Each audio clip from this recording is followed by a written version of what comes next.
एकाच वेळी अनेक लोकांना WhatsAppला मेसेज करण्यासाठी हे आपलं ॲप्लिकेशन आहे.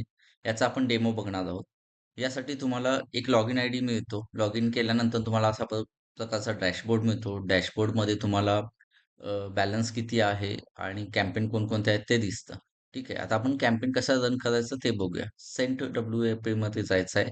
नंतर एक वेब बटनवर जायचं आहे. तर हा जो कॉलम आहे इथे तुम्हाला नंबर्स द्यायचा आहे. त्याच्या आधी आपण मेसेज ड्राफ्ट करून घेऊ.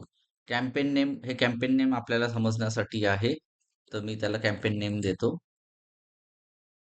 इथे आपला मेसेज. मेसेज काय करायचं असं ड्राफ्ट करून ठेवायचा जेणेकरून आपल्याला कॉपी पेस्ट करायला सोपं जातं. ओके. Copy paste. नंतर ना अटॅचमेंट. अटॅचमेंटसाठी इथे तुम्हाला तुमची अटॅचमेंट फाईल द्यायची आहे. नंतर ना इथे कॉन्टॅक्ट नंबर जो आहे तो तुम्हाला इथे द्यायचा आहे. Contact number. इथे आपण लिंक ॲड केलेली आहे. इथे कॉन्टॅक्ट नंबर आणि आता इथे आपल्याकडे जे डेटाबेस आहे तो डेटाबेस ऍड करायचा. डेटाबेस म्हणजे ज्या नंबर्सना आपल्याला पाठवायचं आहे मेसेजेस. तर एक्सेल फाईल मधून डायरेक्टली कॉलम सिलेक्ट करा, कंट्रोल C. पुन्हा आपल्या प्लॅटफॉर्ममध्ये या, कंट्रोल V. ओके. यातनं तो ऑटोमॅटिकली काय करतो की जे नंबर व्हॉट्सअपला नाही आहेत किंवा डुप्लिकेट नंबर आहेत तो स्किप करून फायनल नंबर्स आपल्याला इथे दाखवतो. आता एक हे झाला. मी आता दुसरा डेटाबेस ऍड करतोय. Control C. इथे पुन्हा कंट्रोल एंटर करा. पुन्हा कंट्रोल V करा. तो घेतो डेटा. नंतर पुन्हा ऍडिशनल करतोय मी. Control C.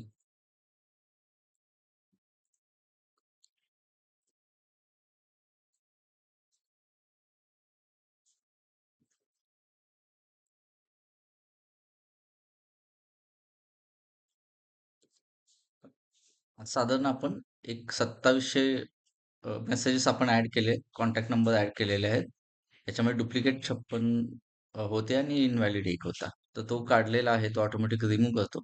एवढं सगळं झाल्यानंतर आपल्याला शेड्यूल करायचं असेल फ्युचरमध्ये पाठवायचं आहे. समजा उद्या, परवा किंवा संध्याकाळी 4 वाजता वगैरे जे काही टायमिंग असेल, इथे तुम्हाला सिलेक्ट करायचं आहे. सिलेक्ट केल्यानंतर इथं तुम्हाला टाईम सिलेक्ट करता येतो. हे त्यानंतर शेड्यूल केला की त्या दिवशी त्या टाईमला ऑटोमॅटिक ते जे मेसेज आहे ते बूस्ट होणार आहे. तो सेंड होणार आहे. ठीक आहे. आता आपल्याला करंटली पाठवायचं आहे तेव्हा मी डिसिलेक्ट करतो आणि सेंड नावावर क्लिक करतो. सेंड नाव केल्यावर तुम्हाला एक पॉपअप येतो. Are you sure to submit campaign? Submit campaign केल्यानंतर येस सबमिटेड करायचं. पुन्हा एक मेसेज येतो सक्सेसफुल सबमिटेड. ओके. तर याचा अर्थ तुमची जी कॅम्पेन आहे ती सक्सेसफुली सबमिटेड झालेली आहे. आता इथे WP हिस्ट्रीमध्ये गेलात तर तुम्हाला इथे स्टेटस दिसतं. आपलं मीटिंग जे कॅम्पेन नेम दिलं होतं ते, कॉन्टॅक्ट नंबर किती आहे, काय मेसेज होता आणि स्टेटस काय आहे. आता पेंडिंग म्हणजे तो बूस्ट नाही झालेला आहे. ओके. तो आता 11:45 ला जाणार. अ, आपण टायमिंग लावलं होतं त्यामुळे. ठीक आहे. याच्यानंतर तुम्हाला हे जेव्हा सेंट येतं त्यावेळेला इथं डाउनलोड रिपोर्ट करायला बटन येतं. त्याच्यावर तुम्ही डाउनलोड करून त्याचा रिपोर्ट बघू शकता. किती सेंड झालं, कितींना एरर आला. मोस्टली ऑलमोस्ट सर्वांना जातो. पण टेक्निकली काही DND वगैरे ॲक्टिव्हेट असेल तर तो एररमध्ये काउंट केला जातो. आणि नंतर जरी तुमचा मेसेज हे झाला तरी तो वेस्ट नाही जात. तुम्हाला बॅलन्समध्ये पुन्हा इथं मेसेज दाखवतात. ओके. तर अशा पद्धतीने हे आपलं काम करतं. याचा बेनिफिट आपण एक मेसेज मल्टिपल लोकांना इंडिव्हिज्युअली पाठवू शकतो. ओके. तर तुम्हाला हे पोर्टल हवं असलं तर स्क्रीनवर दिलेल्या नंबरवर संपर्क करा आणि अधिक माहिती जाणून घ्या. थँक